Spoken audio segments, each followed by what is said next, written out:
मुख्यमंत्री और बीआरएस नेता केसीआर ने कहा कि कामारेड्डी निर्वाचन क्षेत्र से उनका जन्म से ही नाता है और उनकी मां का जन्म इसी निर्वाचन क्षेत्र के कोनापुर नामक पोसानीपल्ली गांव में हुआ था। पहले उन्होंने गजवेल और फिर कामारेड्डी निर्वाचन क्षेत्रों से बीआरएस उम्मीदवार के रूप में नामांकन दाखिल किया। बाद में कामारेड्डी में आयोजित जन आशीर्वाद सभा में भाग लिया। उन्होंने याद दिलाया कि तेलंगाना आंदोलन के दौरान यहां 45 दिनों तक जल कार्य आंदोलन चला था। यहां के वकीलों ने आंदोलन के दौरान जीवटता दिखाई। उन्होंने कहा कि पिछले शासकों ने कामारेड्डी को जिला बनाने का वादा किया था, लेकिन वह पूरा नहीं हुआ। उन्होंने कहा कि बीआरएस शासन के तहत इसे जिले बनाने के अलावा यहां एक मेडिकल कॉलेज लाया गया। उन्होंने कहा कि विधायक गंपा गोवर्धन ने उन्हें कई बार कामारेड्डी से चुनाव लड़ने के लिए कहा, इसलिए वह चुनाव लड़ रहे। उन्होंने कहा कि अगर बीआरएस फिर से जीतती है तो यह कामारेड्डी को एक अद्भुत निर्वाचन क्षेत्र में बदल देगी। ज्ञात हो कि निजामाबाद जिले के आरमूर में आयोजित बीआरएस नामांकन प्रक्रिया के दौरान एक हादसा हो गया। ड्राइवर के अचानक ब्रेक लगाने से चुनाव प्रचार वाहन की रेलिंग टूट गई। बीआरएस आरमूर उम्मीदवार जीवन रेड्डी, मंत्री केटीआर, सांसद सुरेश रेड्डी और अन्य वाहन के ऊपर से गिर गए। इस घटना में केटीआर को मामूली चोट है। इस पर मंत्री केटीआर ने जवाब दिया, सौभाग्य से कोई दुर्घटना नहीं हुई। किसी को भी उनकी स्वास्थ्य स्थिति के बारे में चिंता करने की आवश्यकता नहीं है, सब ठीक है। मंत्री हरीश राव ने कहा कि सीएम केसीआर तीसरी बार जीतकर हैट्रिक बनाएंगे। उन्होंने विश्वास जताया कि मेदक जिले में बीआरएस की 10 सीटों पर जीत निश्चित है। उन्होंने इस बात पर गुस्सा जताया कि कांग्रेस के नेता केसीआर का अपमान कर रहे हैं। उन्होंने कहा कि जो नेता बिक जाते हैं उन्हें समय आने पर सबक सिखाना चाहिए। डीके शिव कुमार आए और उन्होंने कर्नाटक में 5 घंटे बिजली देने की बात स्वीकार की और आलोचना की कि उन्होंने उनसे वह राज्य तो संभल नहीं रहा और हमारे राज्य में आकर लोगों को बहला रहे हैं। दुब्बाका बीआरएस पार्टी के उम्मीदवार कोत्ता प्रभाकर रेड्डी ने एम्बुलेंस में आकर अपना नामांकन दाखिल किया। मालूम हो कि चुनाव प्रचार के दौरान उन्हें चाकू मार दिया गया था। फिलहाल उनका सिकंदराबाद के यशोदा अस्पताल में इलाज चल रहा है। वह अस्पताल से एम्बुलेंस में दुब्बका आए। उनके सहायक उन्हें व्हीलचेयर पर रिटर्निंग ऑफिसर के पास ले गए। इससे पहले उन्होंने दुब्बका में एक बड़ी रैली की।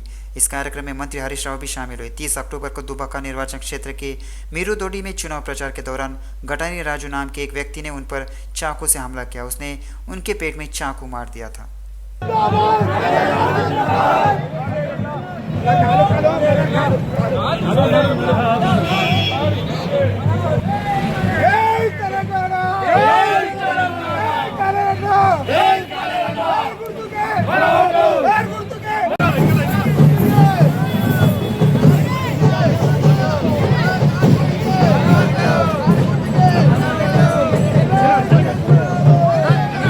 बीआरएस पार्टी के उम्मीदवार बंडारू लक्ष्मण रेड्डी एक विशाल रैली के साथ आए और हैदराबाद के उप्पल नगर निगम कार्यालय में नामांकन पत्र दाखिल किया। उप्पल विधायक भेती सुभाष रेड्डी, बीआरएस नगर सेवक बोंतु श्रीदेवी प्रभुदास, एमबीसी के पूर्व अध्यक्ष ताडूरी श्रीनिवास ने नामांकन दाखिल किया। बीआरएस उम्मीदवार बंडारू लक्ष्मण रेड्डी ने कहा कि सीएम केसीआर के नेतृत्व में बीआरएस सरकार द्वारा लागू की गई कल्याणकारी योजनाएं उन्हें जीत दिलाएंगी। लक्ष्मण रेड्डी ने कहा कि लोगों को कांग्रेस पार्टी के शब्दों पर विश्वास नहीं है कि वे 6 सिद्धांतों को लागू करेंगे। इस नामांकन कार्यक्रम में बीआरएस नगर सेवक बोंतु श्रीदेवी, पूर्व प्रभुदास, एमबीसी ताडूरी श्रीनिवास, वरिष्ठ नेता भंडारी नीलम रेड्डी, सुक्का किरण, निरंजन और अन्य ने भाग लिया। रंगारेड्डी जिले के इब्राहिमपट्टनम में तनाव है। इब्राहिमपट्टनम निर्वाचन क्षेत्र में बीआरएस और कांग्रेस गुटों के बीच पथराव हुआ। यह घटना तब हुई जब बीआरएस पार्टी के उम्मीदवार मंची रेड्डी, किशन रेड्डी और कांग्रेस उम्मीदवार माल रेड्डी रंगारेड्डी नामांकन के लिए जा रहे थे। नामांकन के मौके पर बीआरएस और कांग्रेस पार्टियों ने एक साथ बड़ी रैलियां की। रैली के दौरान दोनों दलों के नेताओं और कार्यकर्ताओं ने एक दूसरे पर पथराव किया। इस दौरान दोनों पार्टियों के नेता और कार्यकर्ता गंभीर रूप से घायल हो गए। कांग्रेस नेताओं पर बीआरएस पार्टी के झंडे फेंके गए और बीआरएस नेताओं पर कांग्रेस पार्टी के झंडे फेंके गए। इससे तनावपूर्ण स्थिति पैदा हो गई। कांग्रेस उम्मीदवार मल्ला रेड्डी रंगारेड्डी की गाड़ी के शीशे तोड़ दिए गए। तुरंत ही मल्ला रेड्डी रंगारेड्डी नामांकन वहां से उतरकर चले गए। तुरंत सतर्क हुई पुलिस ने दोनों दलों के नेताओं पर लाठीचार्ज कर स्थिति को नियंत्रित करने की। टी नंदीश्वर गौड़ ने पटानचेरू निर्वाचन क्षेत्र के लिए भारतीय जनता पार्टी के उम्मीदवार के रूप में अपना नामांकन दाखिल किया है। उनके साथ उनकी पत्नी संध्या, केंद्रीय मंत्री राव साहेब दानवे और आशीष गौड़ भी थे। इससे पहले सुबह नंदीश्वर गौड़ ने पटानचेरू के एल्लमा मंदिर में पूजा की। वो विशाल बाइक रैली और बुलडोजर के साथ नामांकन के लिए निकले। बाद में नंदीश्वर गौड़ ने नामांकन किया। अंबरपेट के भाजपा उम्मीदवार कृष्णा यादव ने अंबरपेट में नलकुंटा पुराने राम मंदिर में पूजा करने के बाद कार्यकर्ता नेताओं के बीच एक विशाल रैली में अपना नामांकन दाखिल किया। केंद्रीय मंत्री और बीजेपी प्रदेश अध्यक्ष किशन रेड्डी कृष्णा यादव के साथ नामांकन दाखिल करने पहुंचे। అన్న కృష్ణ ముందుకు రండి అన్న కృష్ణ రావాలంటే అందరం తీసుకోవాలి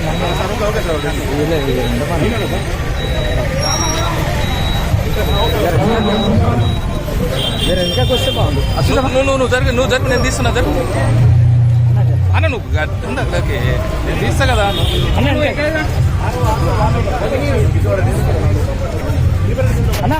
కృష్ణ पठानचेरू विधानसभा के विधायक उम्मीदवार कांटा श्रीनिवास गौड़ की पत्नी कांटा सुधारानी कांग्रेस पार्टी से अपना नामांकन दाखिल करेंगी।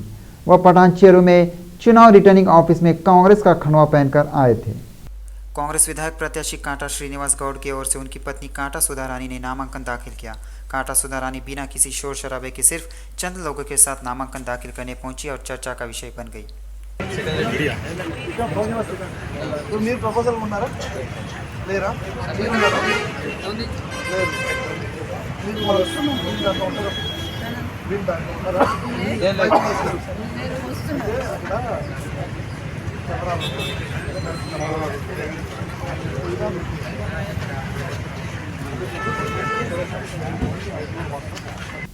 याकुतपुरा सीट से बीआरएस उम्मीदवार सामा सुंदर रेड्डी ने अपना नामांकन दाखिल कर दिया है। वे अपने समर्थकों और कार्यकर्ताओं के साथ रैली के रूप में चंपापेट रिटर्निंग ऑफिसर के कार्यालय पहुंचे और अपना नामांकन दाखिल किया।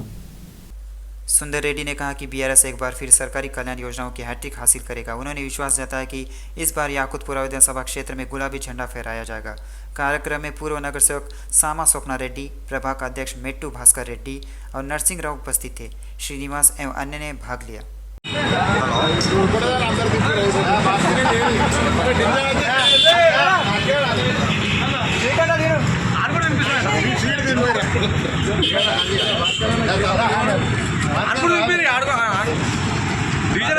मलकपेट निर्वाचन क्षेत्र के भाजपा उम्मीदवार समय रेड्डी सुरेंद्र रेड्डी की चुनाव नामांकन रैली की शुरुआत विधायक राजा सिंह ने झंडा फहराकर की। इस मौके पर राजा सिंह ने कहा कि मलकपेटा से गुंडागर्दी और तानाशाही का बाहर करने की ताकत बीजेपी की जीत से ही संभव है। उन्होंने उम्मीद जताई कि मलकपेट में भगवा झंडा फहराना तय है। एमआईएम से 3 बार जीतने वाले विधायक बलाला का निर्वाचन क्षेत्र से कोई लेना देना नहीं है। उन्होंने कहा कि लोग समझ रहे हैं कि मलकपेट में विकास रुक गया है और बीजेपी की जीत जरूरी हो गई है। कार्यक्रम में नगर सेवक बोक्का भाग्यलक्ष्मी नगर पूर्व उप महापौर सुभाष चंद्र जी, नए कैपू रविंद्र रेड्डी, संधंडी सुरेंद्र रेड्डी, विनोद गौड़ आदि ने भाग लिया।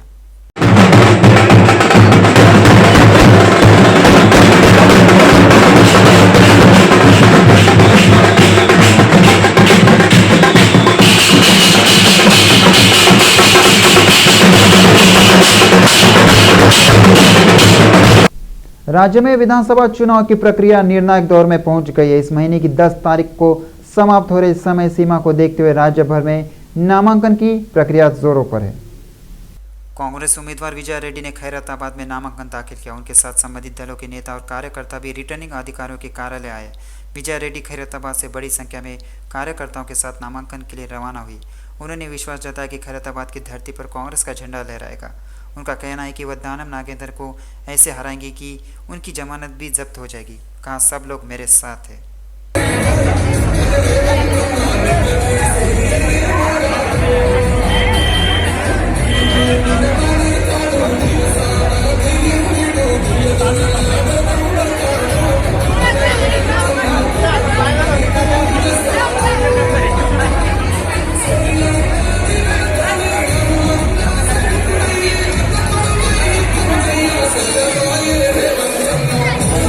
कुकटपल्ली जनसेना के उम्मीदवार मुमा रेड्डी प्रेम कुमार ने कहा कि उन्हें खुशी है कि बीजेपी और जनसेना ने संयुक्त उम्मीदवार के रूप में अपना नामांकन दाखिल किया है।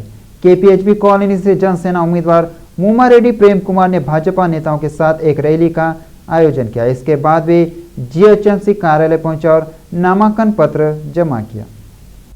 मुमा रेड्डी प्रेम कुमार ने आरोप लगाया कि कुकटपल्ली निर्वाचन क्षेत्र में अब तक कोई विकास नहीं हुआ है। प्रेम कुमार ने कहा कि प्रधानमंत्री मोदी के नेतृत्व में देश में सुधार हुआ है। बीजेपी को सत्ता में लाने पर तेलंगाना का भी विकास होगा।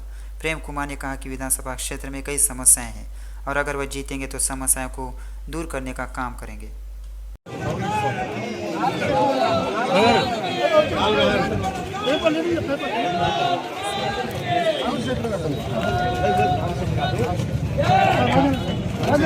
बीजेपी के राज्यसभा सदस्य लक्ष्मण ने कहा कि तेलंगाना की जनता इस बार विधानसभा चुनाव में बदलाव कर रही है। किशन रेड्डी और लक्ष्मण रामनगर चौराहे पर मुशीराबाद भाजपा विधायक उम्मीदवार पूसा राजू की नामांकन रैली में शामिल हुए। बाद में पूसा राजू ने टैंक बंड में आरओ कार्यालय में अपना नामांकन पत्र जमा किया। लक्ष्मण ने कहा कि कांग्रेस पार्टी की 6 गारंटी की कोई गारंटी नहीं है। लक्ष्मण ने खुलासा किया कि बीआरएस और कांग्रेस दोनों पार्टियों का डीएनए एक ही है। लक्ष्मण ने दावा किया है कि दोनों पार्टियां राज्य को लूटने के लिए तैयार है।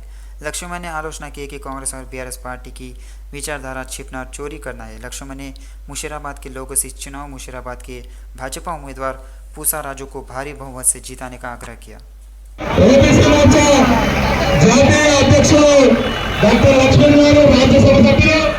ముషిరాబాద్ ముక్కు బిడ్డ ముషిరాబాద్ పూర్వ శాసనసభ్యులు లక్ష్మణ్ గారు కూడా మన అభ్యర్థిని ఆశీర్వదించి మనందరూ కూడా పరిచయం చేసి వెళ్దామని చెప్పి ఆశీర్వాదాలతో ముందుకు తీసుకెళ్దామని మన మధ్యలో కూర్చోరు. కిషన్ రెడ్డి గారి ఆశీర్వాదంతో, లక్ష్మణ్ గారి ఆశీర్వాదంతో, మొన్నే మధ్యలో జరిగిన బీసీ గర్జనలో నరేంద్ర మోడీ గారి ఆశీర్వాదం తీసుకొని మన అభ్యర్థి మన మధ్య